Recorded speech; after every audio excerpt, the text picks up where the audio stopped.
Tionda and Diamond Bradley vanished from their apartment home in Bronzeville on the south side of Chicago, July the 6th, 2001.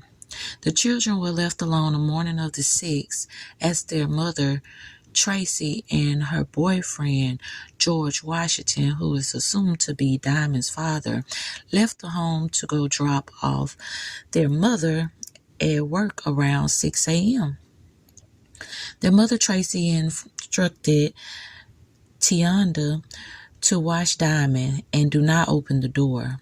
Tionda, 10 at the time, was described to be a fun, outspoken little girl, very intelligent for her age, that was very talented in writing, dance, and gymnastics.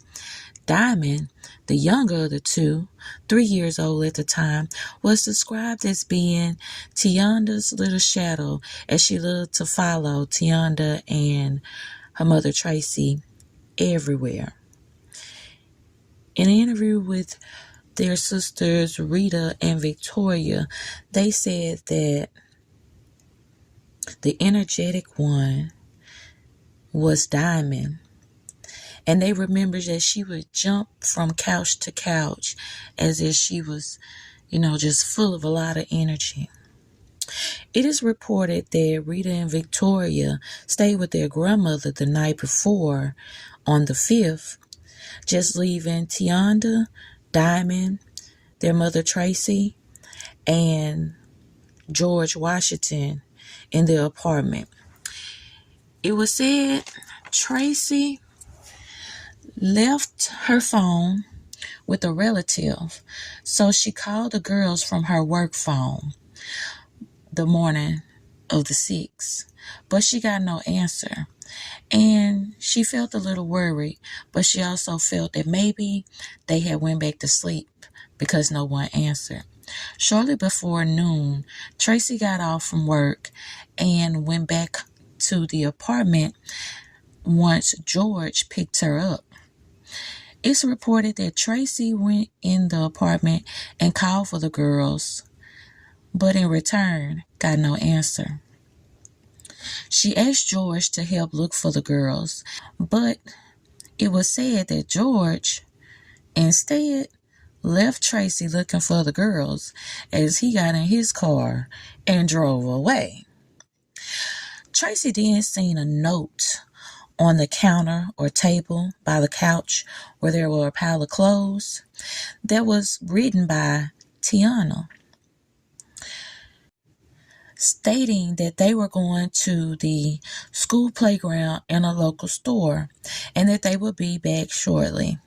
She looked for the girls, their mother Tracy, looked for the girls for about 12 hours before deciding to call 911, part of which was because she was afraid that if she told them that she had left the girls alone, that would put her other girls at risk of being taken away. So she initially told the police that she took a nap, and when she woke up, the girls were missing. Tracy later came clean about where she really was that day and informed the police that she did in fact go to work and leave the girls home alone. Later, family members checked the messages on Tracy's cell phone, which was with the grandmother, and it was said that a message from Tionda was on there saying, "Mommy, this is Tionda," and that George was at the door asking her mom could she open the door because he said that they were going to Jules to pick up the cake for Victoria and pick their mom, Tracy, up from work. Later, that message disappeared as well. Not sure if it was deleted intentionally or it wasn't saved and actually erased after so many days. But several family members did in fact hear the message and always wondered which George, because beside the mother's boyfriend, George Washington, there was a neighbor also named George Sr. And in the call on the voicemail, it just said, George is at the door, and made reference to going to pick up the cake and picking up the mother from work. There was also some girls in the store on a surveillance camera, and the police went to Tracy and asked, could that possibly be the girls or whatever have you. And before reviewing the footage, Tracy told the police that couldn't have been her girls, but eventually watching the footage, and it was determined that it was not the girls. George Washington was later interviewed and agreed to have a search done for his home and his car. In his car, they found hairs in the trunk that was tested that could either be either two of the girls or the mother. But by there not being any way to determine how or when those hairs got in there, that part was dismissed as well. George also had went to Home Depot, and it was strange with the items that he acquired that day, days before the girls came up missing. It was a receipt found that he had bought gloves, garbage bags, and bleach. He was also known to have a bit of a criminal record as being part of the B&E Club. Y'all already know what that is. And for being a PIMP. But George wasn't detained. Tracy, too, took a polygraph test in which she passed. And after such, Tracy started to just shut down. She stopped cooperating with the police, and she later moved and changed her number.